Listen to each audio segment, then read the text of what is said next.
అన్నదానం.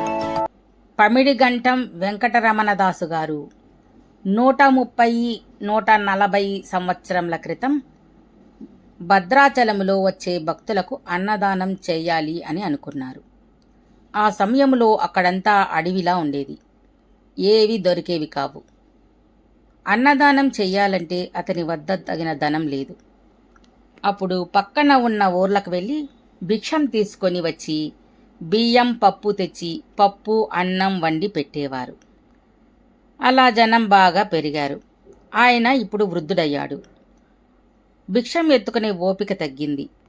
అందరూ ఇప్పుడెలా అని అడగగా రామయ్య సీతమ్మలకు వందనం చేసి బాధ్యత ఆ దేవుడి మీదే వదిలాడు. మరునాడు ఉదయం ఒక జమీందారు గారు గుర్రబండి మీద వచ్చి వెంకటరమణదాసు గారంటే మీరేనా అని అడిగాడు. అవును అని చెప్పగా, నేను బాగా ధనవంతుడిని. నేను మా అమ్మ శ్రీరామ భక్తులం. అమ్మ చనిపోయి చాలా కాలమయ్యింది. నిన్న రాత్రి అమ్మ శ్రీరామచంద్రుడు కలలో కనిపించి నా ఆస్తిలో సగం మీ ధర్మశాలకు ఇవ్వమని చెప్పారు అని చెప్పి పత్రాలు రాసి ఇచ్చాడు. ఆ వచ్చిన ధనంతో శ్రీ అంబాసత్రం నిర్మించారు. ప్రతిరోజు ప్రసాదం చెయ్యగానే సీతమ్మకు నివేదించేవారు. ఆ సమయంలో అమ్మ వస్తున్నట్లు గల్లు గల్లున గజ్జల శబ్దం వినిపించేదిట. ఒక్కొక్కసారి చేతి కంకణాల గలగలలు కూడా వినిపించేవట. ఒకనాడు శ్రీరామనవమి పండగ రోజు వంట చేసే పాత్రలన్నీ దొంగలు పట్టుకుపోయారు. వంటవారు దొంగతనం తమ పైన పడుతుందేమోనని చీకటిలోనే పారిపోయారట. అందరూ తినేవారే గాని ఎవ్వరూ వంట చేయడానికి ముందుకు రాలేదు.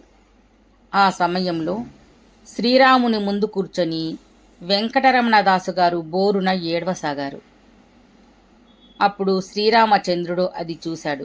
అతడి హృదయం కరిగిపోయింది. భక్తుని కోసం దిగివచ్చాడు. 2 ఆజానుబాహువులైన యువకులు వచ్చారు. వంట మేము చేస్తాం అని అన్నారు. నాయనలారా, పాత్రలు లేవు ఎలా అని అడిగారు. పాత్రలు మా వద్ద ఉన్నాయి, అటు చూడండి అని బండి నిండా వంట పాత్రలను చూపారు. ఆ రోజు భోజనం పరమరుచిగా వండారు. అందరూ అమృతమంటే ఇలా ఉంటుంది అంటూ లొట్టలు వేసుకుంటూ తినసాగారట. వండిన వారికి కృతజ్ఞత చెప్పాలని వెళ్ళి చూస్తే వారు మాయమయ్యారు. వంట వండిన గుండిగలపైన ఒకదానిపై రాముల వారి గుండిగా, మరి ఒక దానిపై లక్ష్మణుల వారి గుండెగా అని రాసి ఉందట. అవి ఇప్పుడు కూడా ఉన్నాయి. భద్రాచల ఆలయానికి 1 కిలోమీటరు దూరంలో శ్రీ అంబాసత్రం ఉన్నది.